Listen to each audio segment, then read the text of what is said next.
అందరికీ నమస్కారం ఫ్రెండ్స్.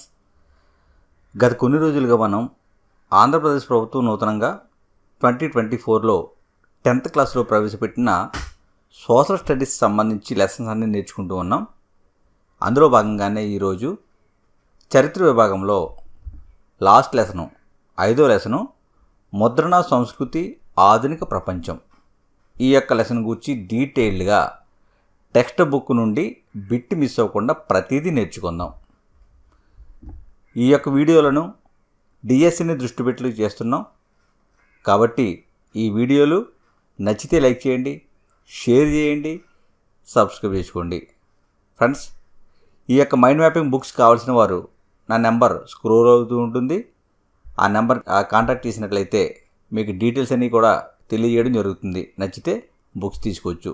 ఈరోజు లెసన్లో ముద్రణ సంస్కృతి ఆధునిక ప్రపంచం. ఫ్రెండ్స్, మీరు చూస్తున్నారు కింగ్స్ డిఎస్సి యూట్యూబ్ ఛానల్.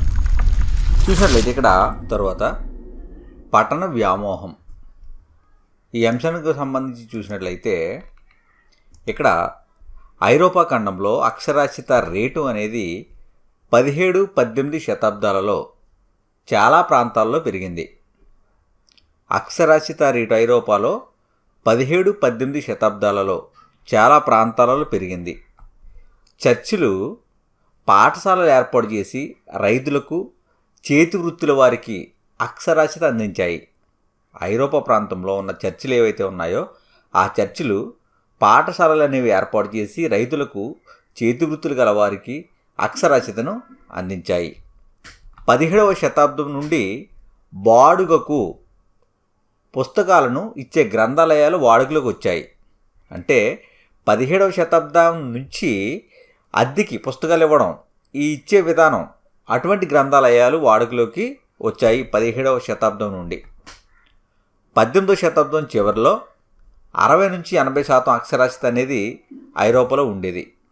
18వ శతాబ్దం చివరికి 60-80% మధ్య అక్షరాస్యత అనేది ఉండేది.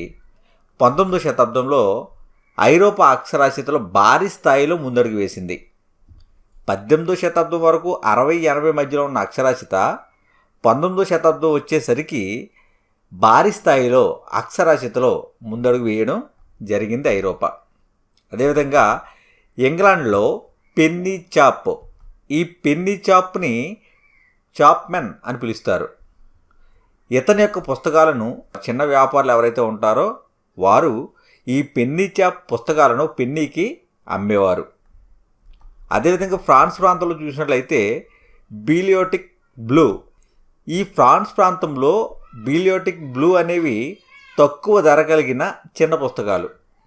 ఫ్రాన్స్ ప్రాంతంలో బిలియోటిక్ బ్లూ అనేవి తక్కువ ధర కలిగిన చిన్న పుస్తకాలు. ఇవి నీలిరంగు కవర్తో ఉండేవి. తక్కువ నాణ్యత కలిగిన కాగితం మీద ముద్రించడం జరిగేది. ఇందులో పర్టికులర్గా పేర్కోవాల్సిన విషయం ఏంటి అంటే 4-6 పేజీల్లో శృంగార అంశాలు, గత కథలు, వీటితో కూడిన చరిత్రలు ఉండేవి. బిలియోటిక్ బ్లూ ఈ బుక్స్లో 4-6 పేజీల్లో శృంగార అంశాలు, గత కథలతో కూడిన చరిత్ర ఉండేది. ఈ బుక్స్ అనేవి తక్కువగా రావడం వల్ల ఎక్కువ మంది ఈ యొక్క బుక్స్ని కొనడం జరిగేది. విక్రయించే పుస్తకాలలో యక్షగానము, జానపద కళలు, పంచాంగాలు, ఆచారాలు తెలిపే క్యాలెండర్లు కూడా ఉండేవి. ఈ ఎంఏ పుస్తకాలలో యక్షగానాలు, జానపద కళలు, పంచాంగాలు, ఆచారాలు తెలిపే క్యాలెండర్లు ఉండేవి. ఇక్కడ జేమ్స్ లాకింగ్టన్ ఈయన లండన్ ప్రచురణకర్త. 1971లో డైరీలో ఇలా రాశాడు ఈ లాకింగ్టన్. ఏమని? గత 20 ఏళ్లలో పుస్తకాల విక్రయం విపరీతంగా పెరిగింది. గత 20 ఏళ్లలో పుస్తకాల విక్రయం విపరీతంగా పెరిగింది. ఇక్కడ ఈ జాన్ అనే అతడు ఎండిగడ్డితో పట్టణానికి వెళ్ళాడు. పట్టణానికి వెళితే అక్కడ నుంచి పెరిగ్రెన్ పికిల్స్ అడ్వెంచర్ పుస్తకాన్ని మర్చిపోకుండా తీసుకురావాలి అని చెప్పేసి పెద్దలు జాన్ని ఆదేశించారు. ఇతడేం చేశాడు? ఎండిగడ్డ పట్టుకుని పట్టణానికి వెళ్తే ఈ జాన్ యొక్క పెద్దలు ఎవరైతే ఉన్నారో వారు జాన్తో ఏమన్నారు? పెరిగ్రెన్ పికిల్స్ అడ్వెంచర్ పుస్తకం మర్చిపోకుండా తీసుకురా అని చెప్పేసి ఆదేశించడం జరిగింది. అదేవిధంగా డాలీ, ఈ డాలి అనే ఆమెకి కూడా అదే విధంగా ఆదేశించారు. ఈమె గుడ్లు అమ్మడానికి వెళ్ళింది పట్టణానికి. ఆ పట్టణానికి గుడ్లు అమ్మడానికి వెళ్ళినప్పుడు the history of Joseph Andrews కొనాలి అని చెప్పేసి ఆదేశించడం జరిగింది డాలిని. అంటే ఆ కాలంలో పుస్తకాల పట్ల మక్కువ ఎంత విపరీతంగా ఉన్నది అన్న విషయం మనకు తెలుస్తుంది. 18వ శతాబ్దంలో చివరి నుండి నియతకాలిక పత్రికలు అభివృద్ధి పొందాయి. పత్రికలు ఎప్పటి నుంచి అభివృద్ధి పొందాయి అంటే 18వ శతాబ్దం చివరి నుంచి. అదే 18వ శతాబ్దం మధ్యకాలానికి ప్రగతిని చైతన్యాన్ని వ్యాపింపజేయడానికి పుస్తకాలు సాధనాలు అని ప్రజలు విశ్వసించారు. ప్రగతిని చైతన్యాన్ని వ్యాపింపచేయాలి అంటే పుస్తకాలు అనేవి సాధనాలు అని ప్రజలు గ్రహించారు. లూయి సెబాస్టియన్ మెర్సియర్ 18వ శతాబ్ది ప్రారంభంలో ఈయన ఏమని పేర్కొన్నారు? ముద్రణ యంత్రము ప్రగతికి అత్యంత శక్తివంతమైన ఇంజిను.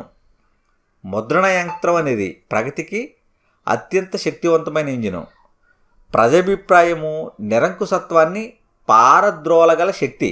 ప్రజాభిప్రాయమేమో నిరంకుశత్వాన్ని పారదోలగల శక్తి. ముద్రణ యంత్రము ప్రగతికి అత్యంత శక్తివంతమైన ఇంజను అని చెప్పేసి లూయి సెబాస్టియన్ మెర్సియర్ 18వ శతాబ్దం ప్రారంభంలో పేర్కోవడం జరిగింది. ఈయన నవలలు చదవడం ద్వారా హీరోలలో కూడా మార్పు వచ్చింది.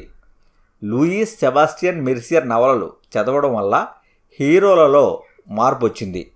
ముద్రణా శక్తి యొక్క పాత్ర తెలియజేస్తూ ప్రపంచం నిరంకుశలారా రచయితల ముందు భయంతో వనకండి ఆయన ఈ మెర్సియర్ పేర్కొన్నారు. ముద్రణకున్న శక్తిని తెలియజేస్తూ ప్రపంచంలో ఉన్న నిరంకుశులు ఎవరైతే ఉన్నారో వారందరికీ కూడా హెచ్చరిక జారీ చేసినట్లు ఈయన రచనలో ఇలా పేర్కోవడం జరిగింది. ప్రపంచ నిరంకుశలారా రచయితల ముందు భయంతో వనకండి అని చెప్పేసి ఈయన పేర్కోవడం జరిగింది. అదేవిధంగా Robert Darnton the forbidden best sellers of pre revolutionary France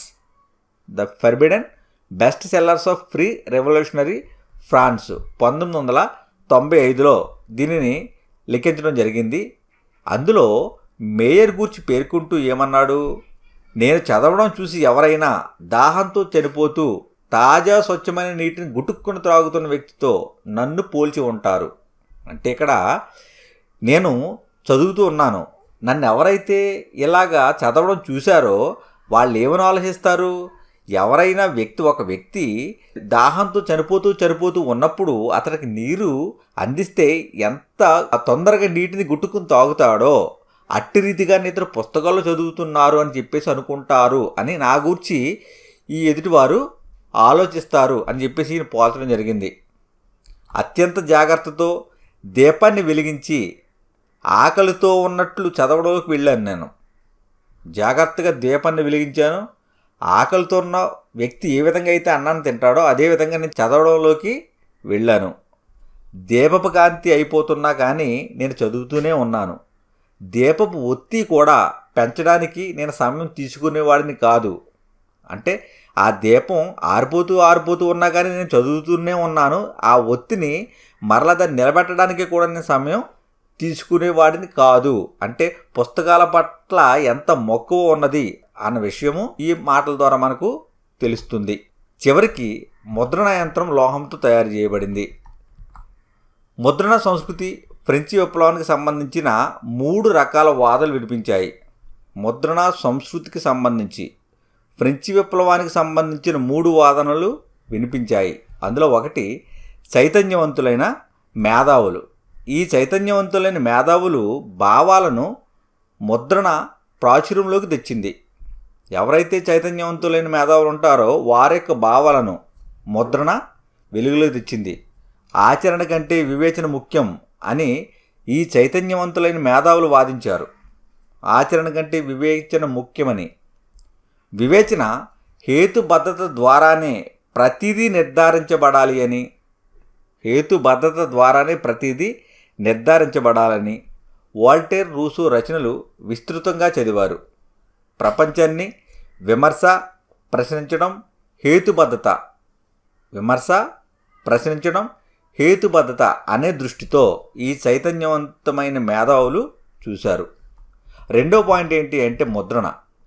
ముద్రణ సంవాదము చరిత్ర అనే సంస్కృతిని సృష్టించింది. సంవాదము చరిత్ర ఈ సంస్కృతిని ముద్రణ సృష్టించింది. సామాజిక విప్లవం గూర్చిన ఆలోచనలు ప్రజా సంస్కృతిలో ప్రవేశించాయి. అదేవిధంగా 3వ పాయింట్ నైతికతను విమర్శించే సాహిత్యం వెల్లువెత్తింది. ఈ 3 అంశాలు కూడా ఫ్రెంచ్ విప్లవంలో పేర్కొబడిన 3 వాదనలు. ఇక్కడ ఫ్రెంచ్ సంస్కృతి ఫ్రెంచి విప్లవానికి పునాదులు ఏర్పరిచింది అని చరిత్రకారులు భావించారు. ఈ యొక్క ముద్రణ ద్వారానే ఫ్రెంచి కాలంలో ప్రజలందరూ కూడా చైతన్యవంతులయ్యారు. ఈ ప్రింట్ సంస్కృతి అనేది ఫ్రెంచి విప్లవానికి పునాదులు వేసింది అని చెప్పి చరిత్రకారులు భావించడం జరిగింది. అదేవిధంగా మాక్సిమ్ గోర్కీ 20వ శతాబ్దంలో విద్యుత్తులో పనిచేసే యంత్రాలు ముద్రణ కార్యకలాపాలను వేగవంతం చేశాయి. 20వ శతాబ్దం నుండి విద్యుత్తో పనిచేసిన యంత్రాలు ఏవైతే ఉంటాయో ఈ విద్యుత్తుతో పనిచేసిన యంత్రాలు ముద్రణ కార్యకలాపాలను వేగవంతం చేశాయి. షిల్లింగ్ సిరీసులు ఈ షిల్లింగ్ సిరీసులు అనేవి ప్రసిద్ధమైన రచనలు. 1920వ సంవత్సరంలో ఇంగ్లాండ్ ప్రాంతంలో చౌక్ సిరీస్లలో ఈ రచనలు విక్రయించబడ్డాయి.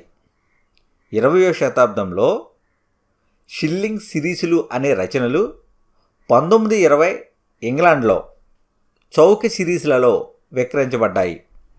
పుస్తక కవరు లేదా బుక్ జాకెట్లు 20వ శతాబ్దపు ఆవిష్కరణలు. పుస్తక కవరు లేదా బుక్ జాకెట్లు అనేవి 20వ శతాబ్దపు ఆవిష్కరణలు. ఈ మాక్సిమ్ గోర్కీ రష్యన్ విప్లవ రచయిత.